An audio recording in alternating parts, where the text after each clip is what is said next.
Let's start by commemorating the Bud Light that you're drinking right now. You can hold that up to the screen. The Tampa Bay Buccaneers.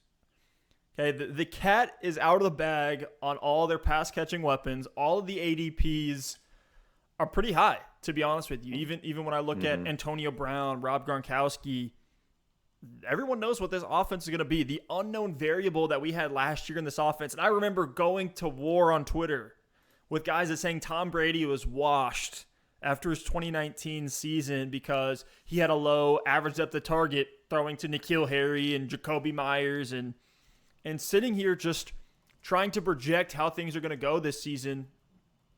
It feels like the Buccaneers are going to be unstoppable, but there's so much variance in the pass catching volume for each of the weapons week to week that it feels like there's a capped ceiling unless one of these guys go down. And I'm talking about Chris Godwin, Mike Evans, Rob Gronkowski, Antonio Brown, Leonard Fournette, Ronald Jones. Like, can all of these guys eat? Can they all outproduce each other's ADPs in redraft leagues right now? I think if you do that, what you're saying is you're projecting for this offense to be a historic offense, to be one of the best offenses that we've seen ever in the history of the sport, at least in the modern era of professional football. And they were already sixth in the NFL in pass attempts last year, second in yards per game, second in touchdowns in the league. So if you think things will be a lot better this year than last year for Tampa Bay on offense, then sure, I don't mind the ADPs at the end of the day.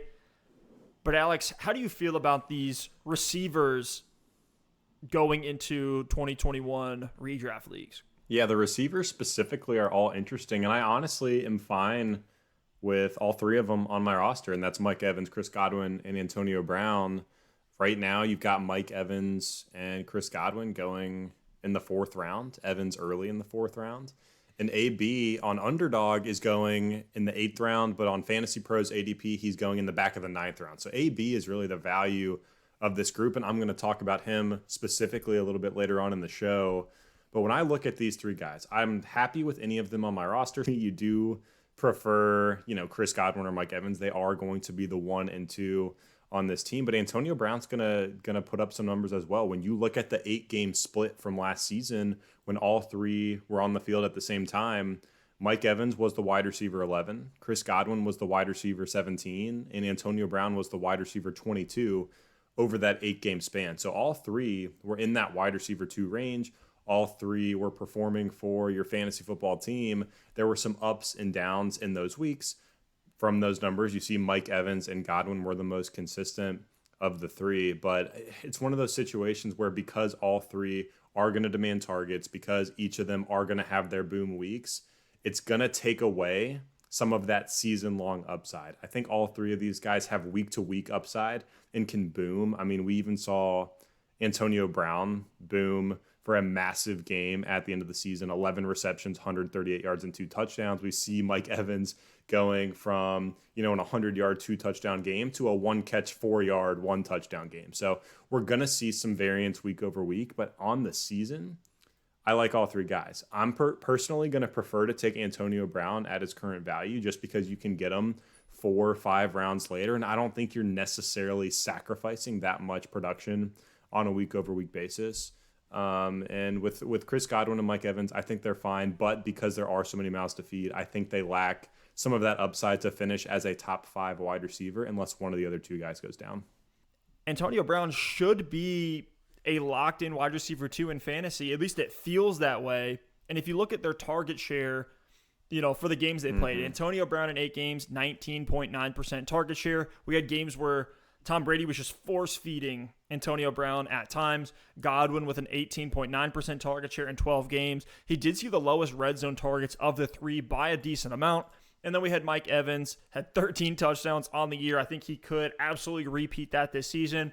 Only an 18% target share in 16 games.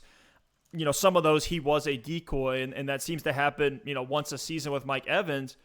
What's interesting, though, is that all these wide receivers had pretty low ADOTs. Nobody was really, hyper efficient in getting downfield, getting these deep targets. And I think in most drafts, if you're going to have to take one of these guys, it's got to be Antonio Brown. Just take the cheapest one.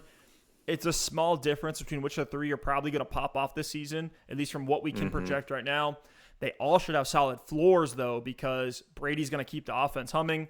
Everyone knows the Bucs offense is going to be good. There's a bias right now in fantasy drafts, and I talked about it when we talked about Clyde Edwards-Helaire last week. That's why he went too high in 2020 drafts. That's why we see DeAndre Swift and Miles Sanders. Alex, I know you in a recent draft were able to get Miles Sanders at the 508. I mean, just because people are, I don't know, scared of the Eagles' offense. It's getting out of hand. In Dynasty, we tout drafting players with production and measurables over where they land. And it's the same in redraft leagues right now. So I don't want to get caught up in the Tampa Bay hype train and overdraft these guys. And I love it because it actually creates even more value later on down the draft board. Because in most leagues, I think these guys are going to go way too early. If you don't love Godwin or Evans as your wide receiver 1 this year, because you're going to have to take them at the 3-4 turn in a redraft league. Why not wait another 4 rounds and get Antonio Brown if you want to have a share of this offense?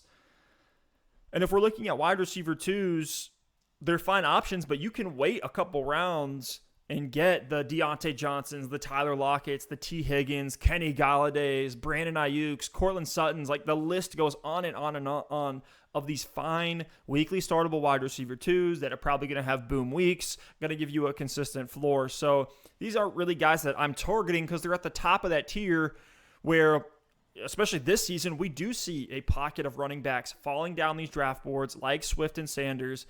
Even J.K. Dobbins in some leagues is falling a lot.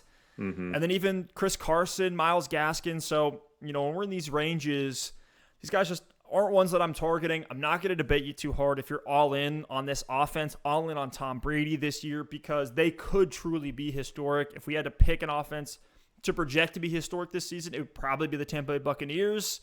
But to me, they're overvalued at the moment. I'll be honest with you. I think Godwin and Evans are fine in the 4th round. I think they're safe. I mean, I mentioned the splits with Antonio Brown last season. Godwin, as a reminder, wide receiver 17. Evans was the wide receiver 11 over that span. So they proved they can be that solid. At best, Evans was the wide receiver 11. So that low-end wide receiver 1 or a high to mid-tier wide receiver 2, which in the 4th round, if you're drafting them to be your wide receiver 2, I think it's fine. But to me, I do think some of these guys lose the upside because of how spread the targets are going to be. So if you are in the 4th round and you want to take that moonshot on a guy who is potentially going to be a league winner, maybe you went super, super safe in rounds 1, 2, and 3, and you finally are ready to roll the dice, it's probably not the best bet to go with a Mike Evans or a Chris Godwin. But if you did take some chances in rounds 1, 2, and 3, maybe some more unproven guys, and you just want a solid, safe, stable wide receiver 2, I think you could do much worse than guys like Chris Godwin or Mike Evans. We know they're both hyper talented. So, holistically, I don't mind any of these guys. I would love to have any of them on my roster. Would you rather have Antonio Brown and J.K. Dobbins, or would you rather have Mike Evans and a Damian Harris? And to me, that's a no-brainer. So that's why I'm waiting and taking AB later on. And I will talk about him more later. And Stef, I know this isn't a quarterback segment, but the underlying take that isn't coming out right now, but it's obvious with what we're saying about this Buccaneers receiving corps, is that Tom Brady is going to be fantastic this season. If there's going to be anybody who can come out and support all these weapons, it's going to be Tom Brady. So I think the upside for Brady is tremendous. And now in a league where we're seeing rushing quarterbacks have the most upside in fantasy football, I still think it's possible to wait on Tom Brady round 7, round 8, and take a guy who could end up with an Aaron Rodgers-like season from 2020 where he comes out and tosses 5,000 yards and 40 touchdowns. I think that's in the range of outcomes for Brady, so I definitely like him in drafts as well. Brady had an insane 2020. He was 2nd in the league in passing touchdowns, number 1 in the league in air yards, 3rd in passing yards, number 1 in red zone attempts, number 1 in deep ball attempts. He was slinging the rock last year. And so one of the things we do know, and it's baked into that floor and it's baked into that ADP, is that the receptions that are going to be available for all these pass catchers, including Gronk, including Leonard Fournette, are going to be high-value touches. But Alex, last thing on these Bucks pass catchers, do you like Gronk this year as just a late upside flyer play? Because he actually had some very, very solid games last year, but I'm curious to hear your thoughts. It all depends on where you get him. I mean, if you're able to punt the tight end position totally, and late in your draft you scoop up a Blake Jarwin and you're able to scoop up a Gronk like deep into the double-digit rounds, I like it because Gronk, he's one of those guys where you get into the streamer range and you're really looking for touchdown or bust on a week-to-week basis. And Gronk put up 7 touchdowns in the regular season last year. We saw him get into the end zone in the playoffs as well at a pretty good rate. So if I'm going to punt the tight end position, I don't mind Gronk and just stream him. You hope for a touchdown and you didn't really pay much for him and you pair him with another guy that has breakout potential. The problem is right now, at least on Fantasy Pros, it looks like Gronk is going in that 10th round range, which to me is still a little bit too high.